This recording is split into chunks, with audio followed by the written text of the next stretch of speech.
very much, Steve, and thank you all for coming. I guess the themes of the day have been how hard this is to execute in online and how RTB is still growing and still burgeoning in the online space. And so that sort of occurs to me as, if it's only a spec in online, I don't know where that leaves us in mobile right now. Are we an atom, or what's smaller than an atom? I'm looking at you. Come on, Jason. All right. So, but we're gonna start with asking our panelists to introduce themselves, and more importantly, to just share where they fit within the mobile RTB ecosystem. So we'll start with Roy.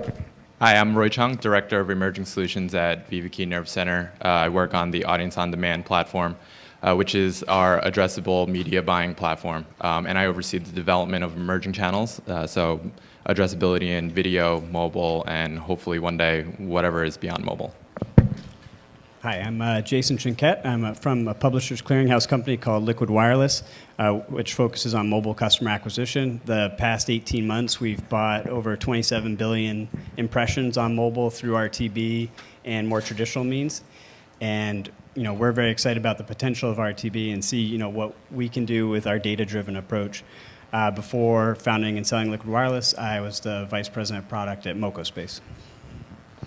Hi, I'm Ernie Cormier, CEO of NextStage. We're a mobile pure-play exchange, including RTB. Proud to say, actually, we've worked with everyone here on the panel on our exchange.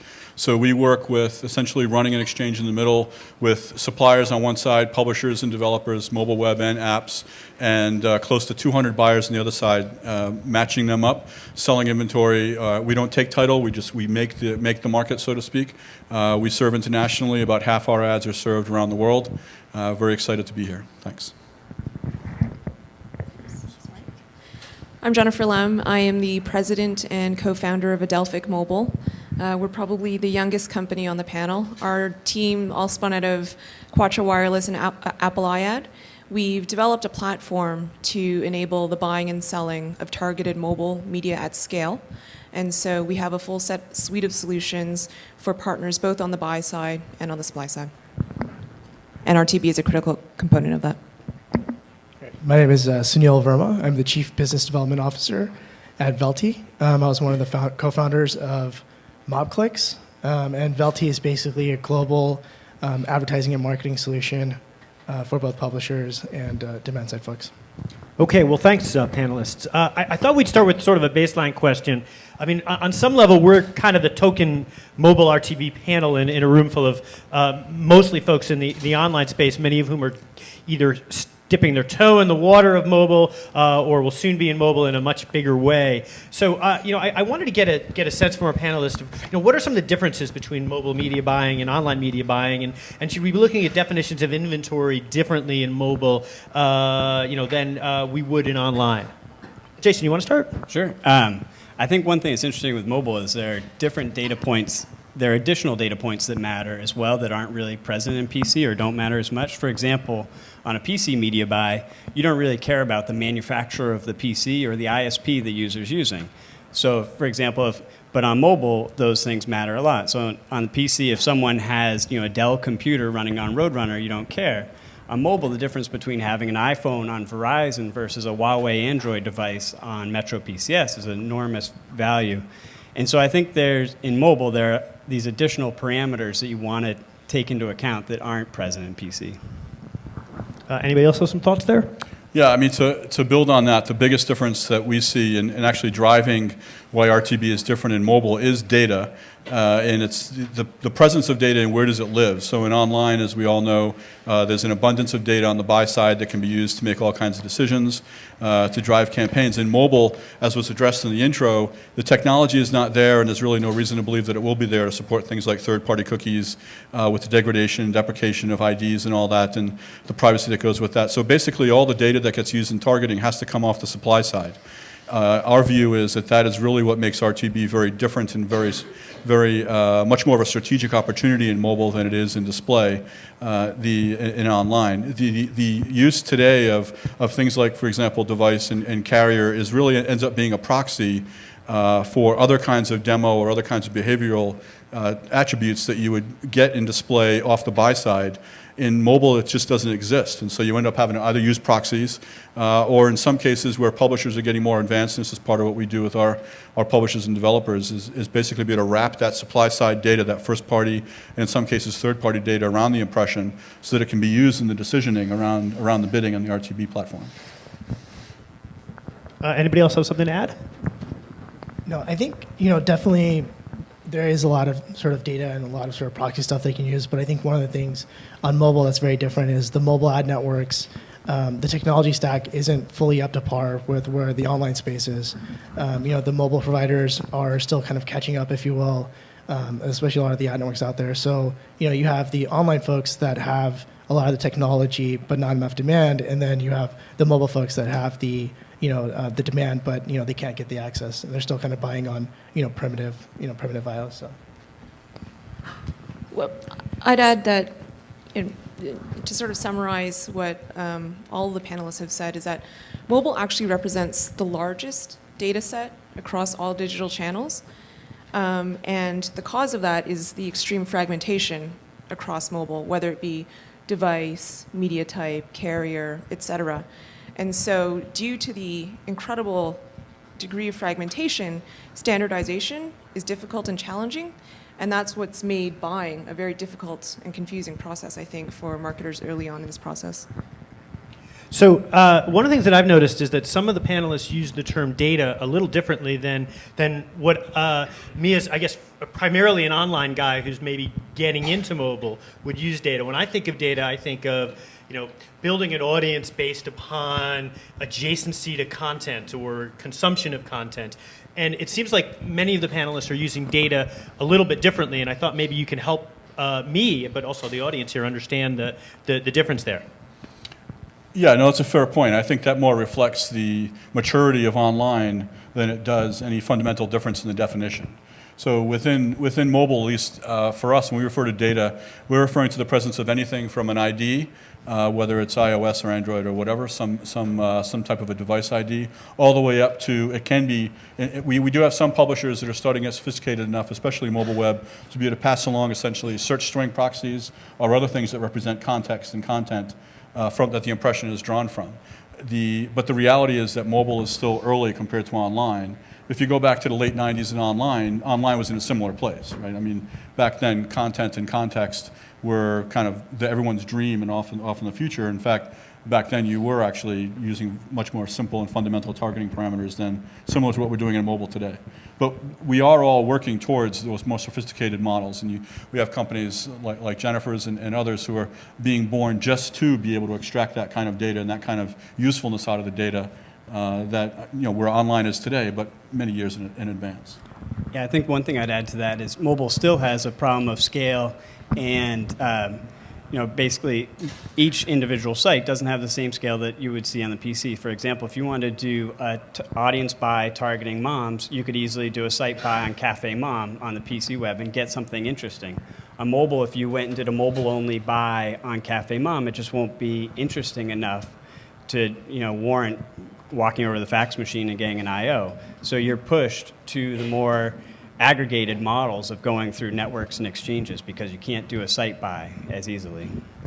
I agree, and I would add on to that. I mean, the reason that the word data or the way that we use data is different is precisely to Ernie's point. It's because it's not mature enough. So we've kind of had to force ourselves to find additional data points in order to be able to use mobile as a channel, as an adequate marketing vehicle. And things like, to Jason's earlier point, device type or OS type, that's not interesting in PC, but it's not interesting because we have so many other things that we can look at. If we had all the abundance of data, and I know I'm kind of disagreeing with what was said earlier, it's, the data doesn't exist, so we've been forced to find other things, and that's why the definition of data has kind of changed in mobile. I'm sorry, I want to make sure that everyone out there isn't left with kind of a negative impression, because those of us who are deep in mobile and we came into the swamp to drain the swamp, and we're all fighting the alligator. So sometimes we have to remind ourselves that, yes, data is not as rich as it is in display or online, but there's plenty of data there. And you can run a scaled campaign today against meaningful parameters. You just have to have a different mindset than you do within online. You can't approach it with the same set of criteria. You can't approach it perhaps with the same level of expectation. But it's important to note that those campaigns are running today. There are large buyers out there running large campaigns against certain behavioral targets, against demo targets, and they're effective. So I don't want everyone to walk out thinking that, woe is mobile. There's a world out there. Every macro indicator out there shows that whether it's minutes of use or units displayed, I mean, there's a sea change going on in how people view mobile versus online. And it's kind of, you got to get on at some point. And if you're waiting until the industry is mature, basically your competitor is going to be way ahead of you. Fair point. By most accounts, when you look at mobile, it certainly doesn't suffer from a lack of inventory, and one would think that this would hasten the growth of real-time bidding in mobile. And Jason, you and some others have talked about some of the challenge around getting, just put in air quotes, good inventory. And so, why don't you start, Jason, and talk about some of the challenges and what you think needs to happen in order to solve them. Sure. I mean, I think in general, the mobile. And I'm very positive, like Ernie said, about mobile, so I don't want to be a total downer on this. But there are a lot of challenges. And one, for example, in mobile is what I call the shadow inventory. For example, Facebook, I bet, is 40-50% of potential mobile ad inventory, and they basically sell zero of it. There's all these other publishers you talk to. They sell maybe just through their direct or maybe none at all. And so I think the problem is there's a lot of publishers who haven't figured out what to do with mobile, and so they're holding back. And so the guys who are diving in are typically the more aggressive people. It's the guy, with a sketchy app. He's going to put his ad inventory up on mobile because he doesn't care. He's just going to collect his check right now. And so I think there is good inventory out there, but there is a lot. Not all of the good potential inventory is easily accessible in the marketplace right now. And is there just I'm sorry, Jennifer, I just want to jump in. Is the feeling that there's not an adequate mechanism for the purchaser, the media buyer, to differentiate between the good inventory and the bad inventory? Because, I mean, there's crap inventory all over the place and online, right? I mean, so what's the, what is it about mobile that makes it harder to find the good inventory? And Jennifer, you want to? Sure. So this is one of the core problems that we're looking to solve. And that really is the disconnect between the media owners on the supply side and the marketers on the buy side. So on the buy side, marketers are looking to buy according to the way that you have done for the past X number of years online, right? On the supply side, major media companies and publishers and even app developers are restricted in the way that they're able to create ad products in mobile because they don't yet have the tools at their fingertips to describe their audiences the way that make it identifiable, targetable, and purchasable to marketers. And so that's where a company like Adelphic comes in to work with supply-side partners to help profile their audiences and their traffic, because the volume is there, the users are there, so we want to help them make their media sellable at targeted rates to buyers. I would add on, just that we were talking about data and how data is different. I think the concept of inventory and the air quotes good inventory has to change for mobile as well. I mean, if you go back 50, 60 years, not to give everybody a history lesson, but, good inventory was the TV channel that everybody watched. And then it became, the same names that everybody knew on the internet. And to carry that mentality into mobile is kind of flawed. If you said a year ago, draw something was a premium inventory space, everybody would be like, what the hell is draw something? If you ask anybody now, 2 out of 3 people or however many will tell you exactly what it is. Same thing with Angry Birds, the most downloaded app. That's a premium environment by, whatever definition of the word. And I understand it's completely subjective, but to say that there's not a lot of good inventory, I think it's a flawed statement because we're still using the same lens that we did for TV, for print, for online, and that's just not how people behave with their mobile devices anymore. So to understand inventory that way is fundamentally a flaw. Yeah, and I think one of the things is, people are definitely doing lots of, interesting things, video and rich media, and they're only running on quote unquote, good inventory. It's really about sort of the performance metrics of that specific inventory at that specific time, and I think, that inventory kind of spreads across, everyone from the small app developer to, the CBSs of the world. So, you just have to be kind of conscious in what performance metrics you're kind of using to do that, and what the company itself is actually doing to layer data on top of that. If anyone out there wants to buy good inventory, by the way, I'll be over here right after the. Well played, well played. All right, so quick roundtable question. We'll start with Sunil on this. Scale of 1 to 10, how much will Apple's depreciation of MUIDs impact your business? It's been pretty interesting because Oh, and I'm sorry, we didn't prep. Sunil's just replaced his colleague, but we're doing scale of 1 to 10 real quick, lightning. I would say it's about a 5. Good. Boy, that was just right in the middle. Really? Sorry. Jeez. All right. I'd say 6 in a positive sense. Yeah, what's good, what's bad? Yeah. Oh. That's a great question. I didn't really say that. Come So on, Alan, let's how will it impact? So 10 in a negative sense, 1 in a... I can't see it as a real good thing short term, but that may be just me projecting on it. So 10 being horribly bad, 1 being not so horribly bad. How about that? McLaughlin does a better job of this than I'm doing here. I'll go with around like a 3. It's not that bad. 3's a good. Yeah. Short term, 6.589. Medium to long term, 2. I'll go 1. What Ernie said. No, honestly, short term, probably not that bad. Sorry, short term, it'll probably hurt. Long term, won't affect us at all. So Jason, I'm sort of... So by the way, I'm never ever doing this again on one of these shows because clearly this didn't work like I'd hoped it was gonna. But Jason, I do want to push back. When you say 1, I'm sort of struck by that. I could see 1 long term, but when you're saying 1, that seems sort of low.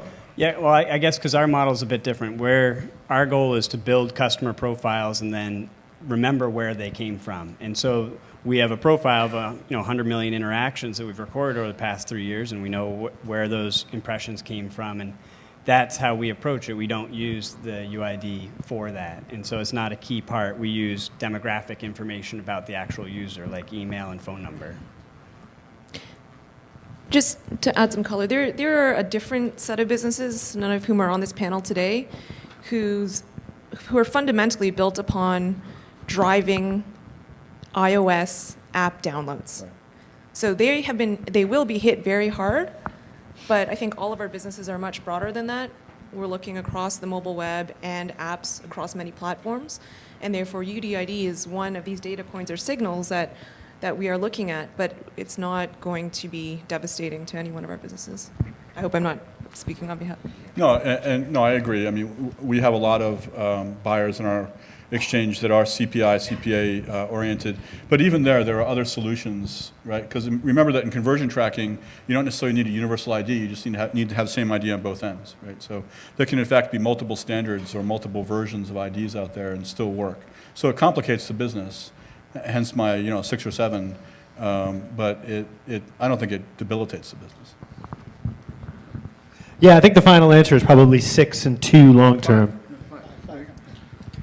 So a blended average should be 5. That's great. So a couple of the panelists, I think Roy was one of the people we had a little bit more of an in-depth conversation, had talked a little about utilizing RTB across devices. And so how far away are we from actually doing that? I mean, folks talk about that.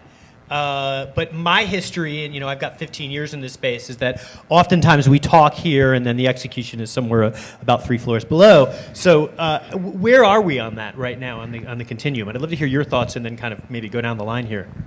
I think the answer depends really on who you are. So if you're somebody like a Google who recently just consolidated their privacy policy, and now they have a single identifier across no matter what touch point it is, that's not that hard. It's relatively easy to do. I think, if you're one of the companies that are, again, not represented here, that's doing weird things with identification, and I don't mean weird in a bad way, it's just, unique ways of doing identification, also not that hard. For the rest of us, though, who choose to take a more conservative path in terms of privacy, we're still a ways off in terms of being able to do that in a way that is completely on the side of the consumer, where we are protecting privacy, where there's nothing that could be reverse engineered. That there's still a bit of time before that actually happens at scale the way that we as advertisers understand it to, or what we understand it to be. Yeah, I think there's still a lot of privacy and other issues around that. Just on Friday, actually, our compliance officer and general counsel shot down a vendor proposal to do it, and we stopped it dead because we weren't comfortable with how they were approaching it. I'm going to take a simpler view of the question, and maybe that's actually missing the intent of the question, so I apologize up front. If it's a matter of being on a single exchange or in a single place where you can buy against a set of targeting parameters, both online and mobile inventory, I mean, we're kind of getting there now. So we've done exchange-to-exchange integrations with some online exchanges, and there are buyers in that exchange who can buy mobile inventory from us, online inventory from the exchange that we've integrated with. But maybe that's not exactly the intent of your question. Certainly in terms of being able to link users across, or IDs, across mobile and online, and I mean, some even aspire to do it into addressable TV and offline. Yeah, I mean, the privacy point, I think we're a long ways away from seeing that happen. But kind of the simpler version of the question, we're getting there today.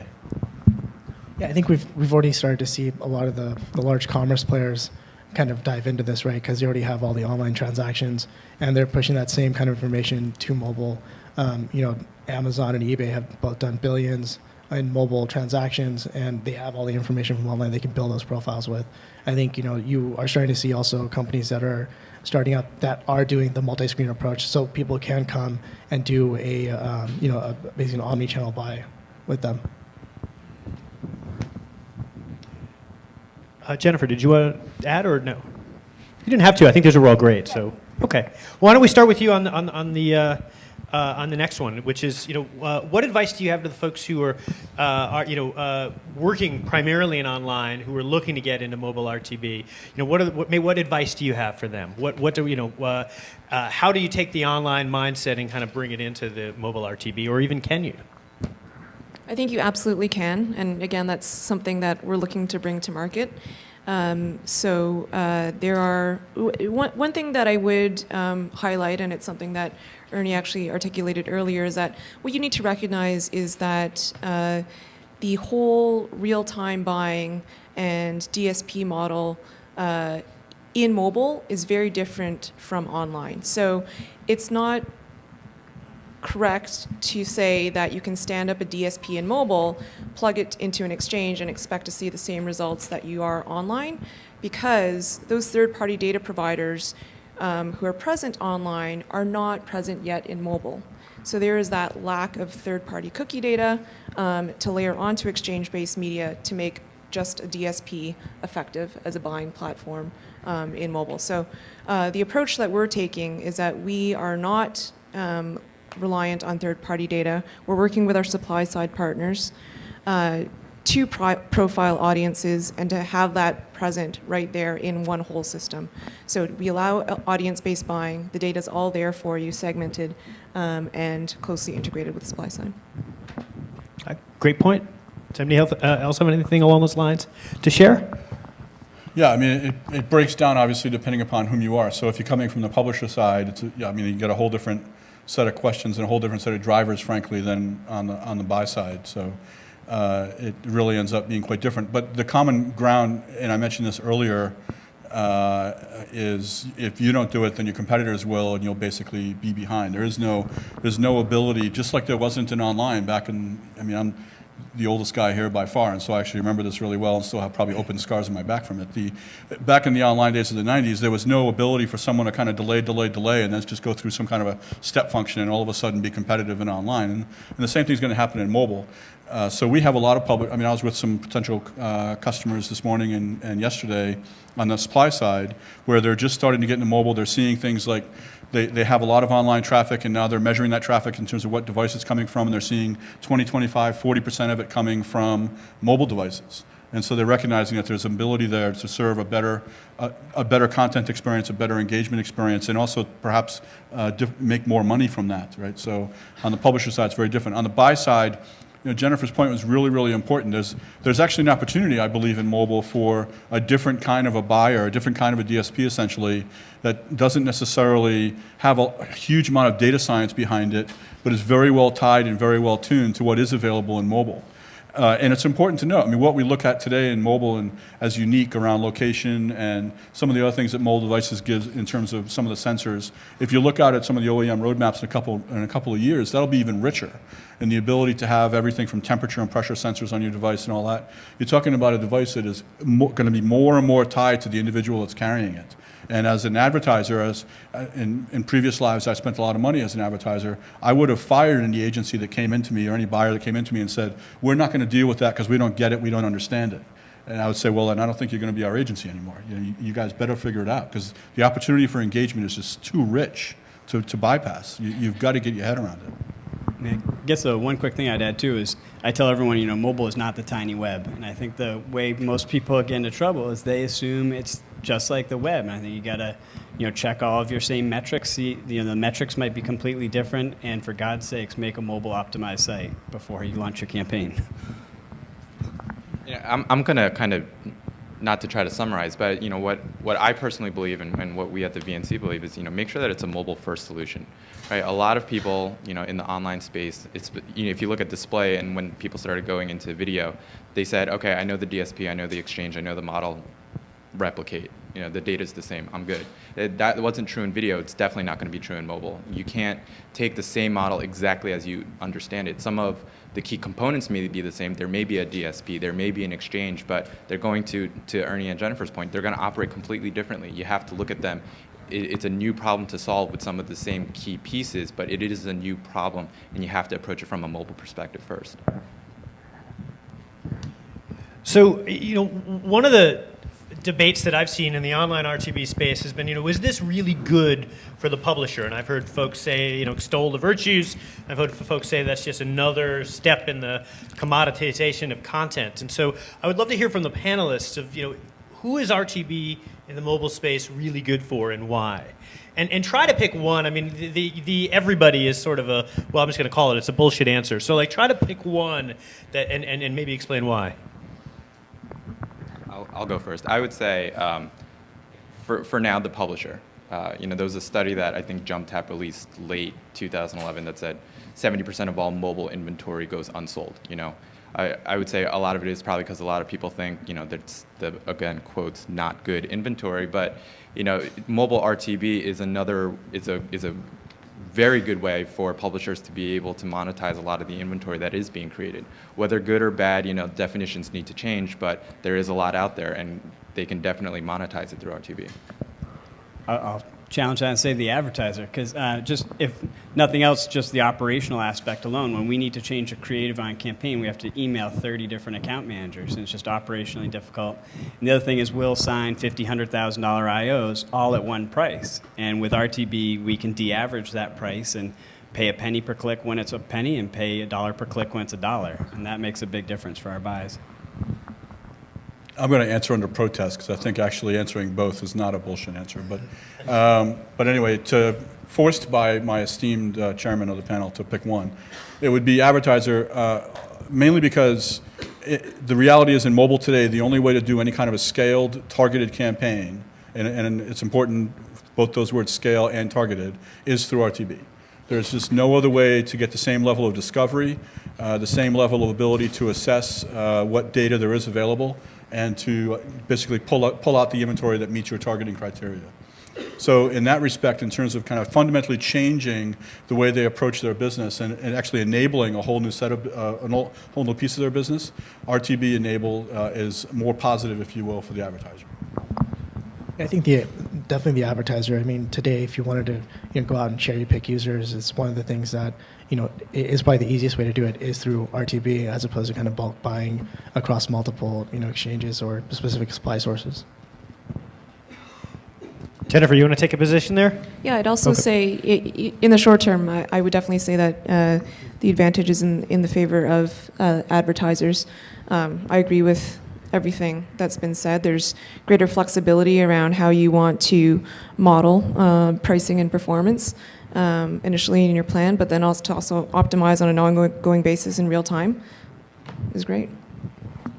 So, Roy, has anybody changed your mind? No. And I like to point out that I'm the only one that actually works agency side. All right. So, Ernie, in some of our initial chats, you had mentioned that at least some mobile RTB inventory is premium, and I guess I would challenge to place a percentage on that. What percentage actually is premium? Because it seemed at odds with what some of the folks on the panel were saying, at least in our one-on-one discussions. Yeah, so this is one of those cases where it becomes a matter of definition, right? So, what is premium? It's really, Jason mentioned earlier, or I'm sorry, maybe it was Roy, around Draw Something or Angry Birds inventory. When we're out there with our Angry Birds inventory, I don't know why it wouldn't be thought of as premium. If we define premium as what's sold by a direct sales force and remnant is what's left, I suppose. It's not a terribly useful definition in my view. It doesn't really communicate much meaning in it. So in RTB and mobile, again, because of within mobile, it's really the only place you can do real-time discovery of data. I would argue that a data-rich piece of inventory that meets a set of criteria is just as valuable to an advertiser, regardless of whether it came from so-called remnant, meaning unsold from off a site, or if it's a direct piece of inventory from a publisher that is a well-known brand that for whatever reason does not have direct sales of mobile, which we actually have some publishers like that, where they just do not do mobile direct sales, and therefore we get all of their mobile inventory. So these are very well-known brands, and we put it on RTB. Why wouldn't it be called premium? I don't really get that. So I think it's a little bit kind of getting caught up in the definition as opposed to getting a little bit deeper into the reality of it and trying to understand it. The way we define premium, and frankly, if it was from, we'll get inventory from top brand publishers, and maybe they want to go blind for whatever reason, and there's no data associated with it.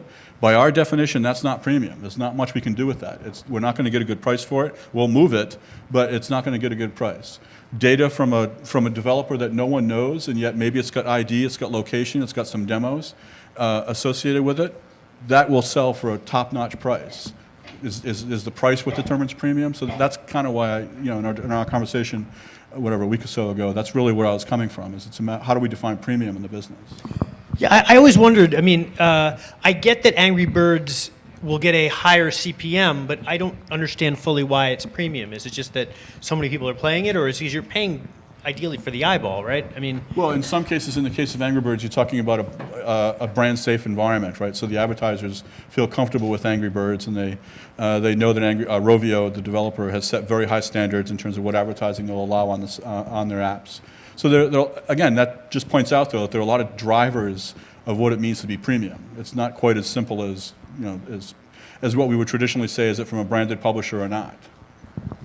Yeah, I mean, I guess from an advertiser-focused perspective, the price the publisher wants, to me, doesn't define whether it's premium. It's the response that it can generate. And so I think there are some publishers out there who set really high floors and think a lot of their inventory and like to call it premium, but I guess it depends on the advertiser and what it matters to them. Does anybody else have some thoughts on? I think, I mean, to everyone's points here, definitely, a lot of the performance metrics at the end of the day is really what's really important. And, the data that, that is helping drive that is really important. And if you can, build that profile over, the course of 12 to 18 months and know the intent of that user at that specific time, I think that's kind of where advertisers want to be. So, Roy, I'm sort of surprised I'm not hearing from you on here. You're letting the vendors kind of define premium, where I would think that would be part of your role. And the reason I didn't jump right in is because I kind of have a cop-out answer, which is, there still is no definition of premium. I can understand the sentiment of, whatever data is available. I understand the sentiment of whatever is recognizable.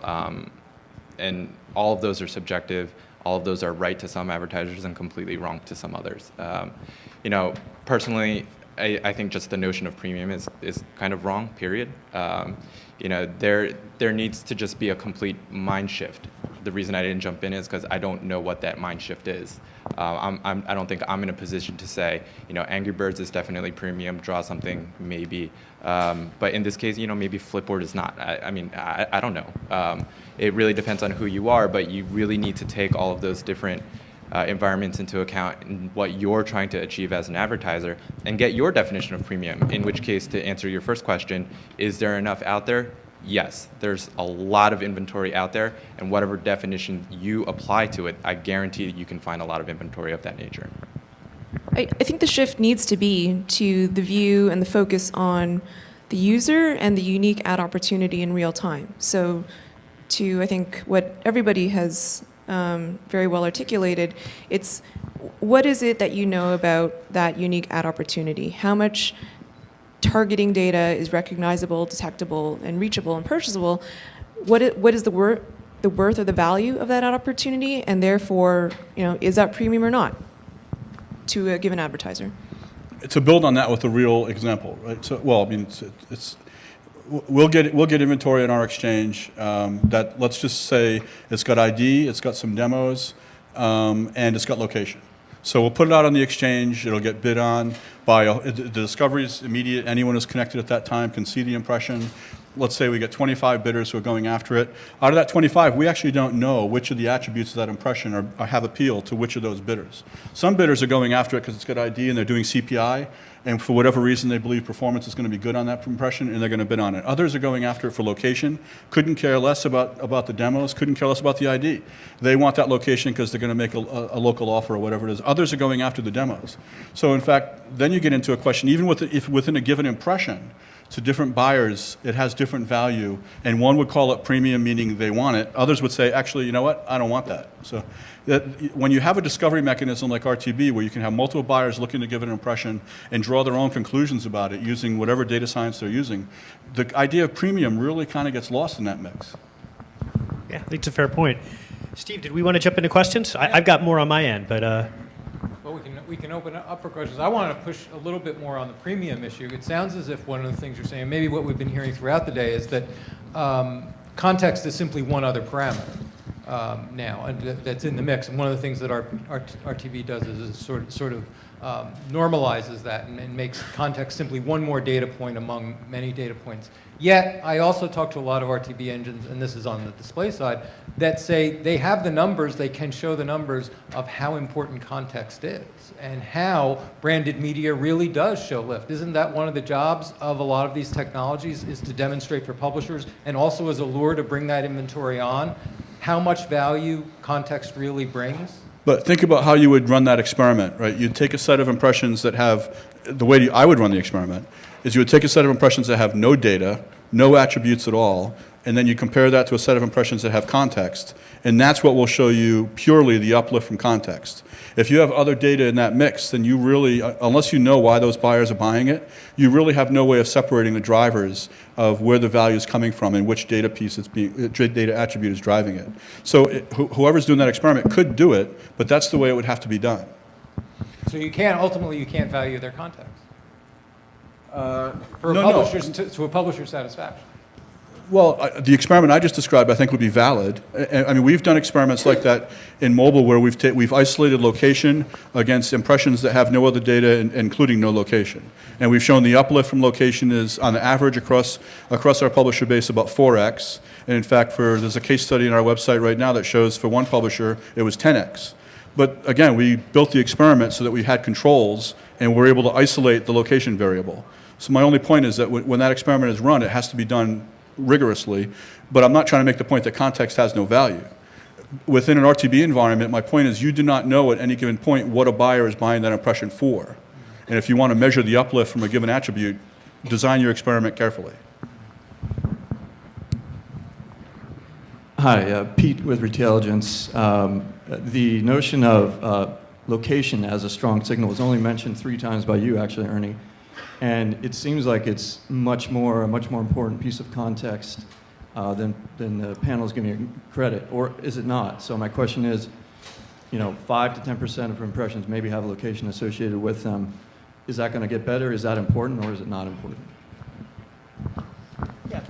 Yeah, again, to the buyer who's looking for location, and actually location as a word has to be broken down because there are really different kinds of location. Some buyers, all they care about is MSA. Other buyers want real-time lat long, so lat long that's no more than 5 minutes old. And for different buyers, if it's one or the other, is like a key. Some want zip. And obviously, you can do transformations, and if you really should be careful and only do transformations in the direction that's supported. You shouldn't go from zip to lat long. That's a meaningless transformation. But certainly, lat long to zip is meaningful. So yes, for the different, and there's home zip code versus zip where I am right now, zip where I was a half hour ago. These are all very meaningful things within the world of location and mobile that you have to carefully look at. For those buyers that one of those types of locations is important, absolutely. I mean, it will drive a premium. As I mentioned, we did a case study. It's on our website on an average of 4x, upwards of 10x value off of a non-location impression or attribute. I'm not sure if that answers the question. To be honest, I'm not sure exactly what the question was, but that's how we view location. Hi, I'm Kate O'Loughlin. Just one more question maybe on location. So in protecting our advertisers and protecting the agencies and keeping in mind that location is really valuable, what should we be doing to make sure that we're getting user consent on the really valuable location information, especially on that long? Well, Alan's actually a good one to answer So this.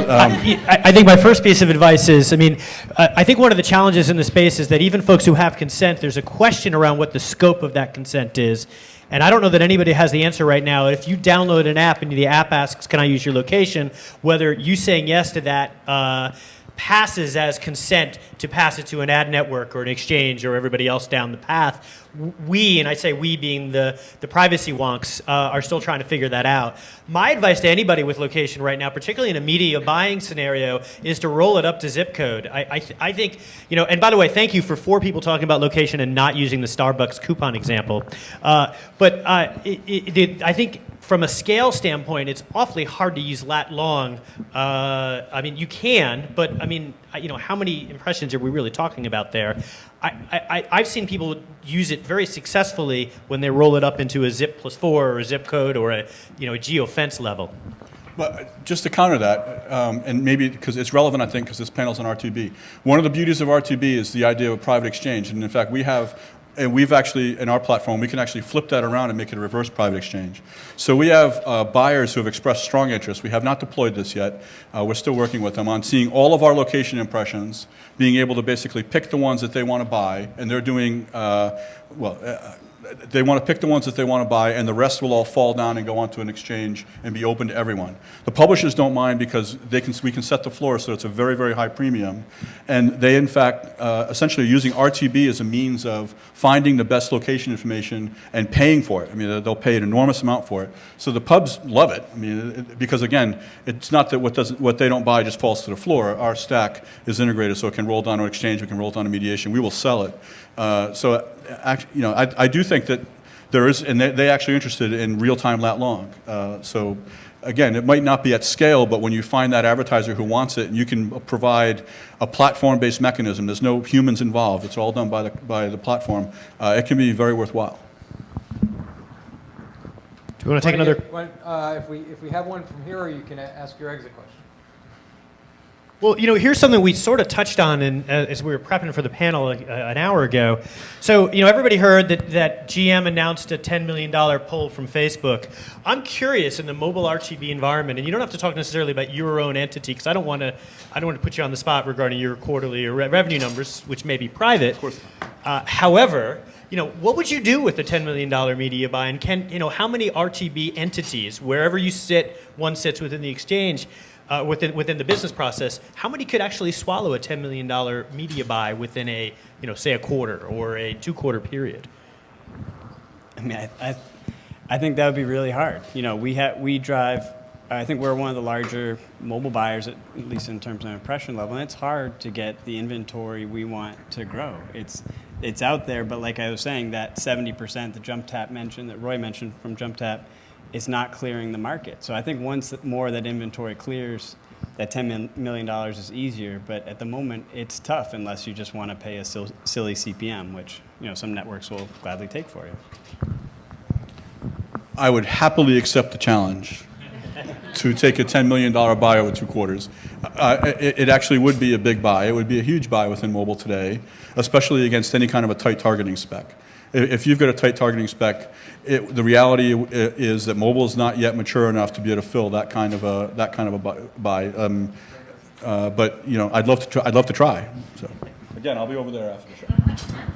I'd also love to take that challenge. And that challenge and that problem is really one of the reasons why we started this company. In working with our previous mobile ad companies, big brands would come to the table saying, I want to spend $1 million over X period of time. I want to spend over $1 million over Y period of time. And the challenge was that disconnect in, they don't want to spend that irresponsibly, right, in a run-of-network manner.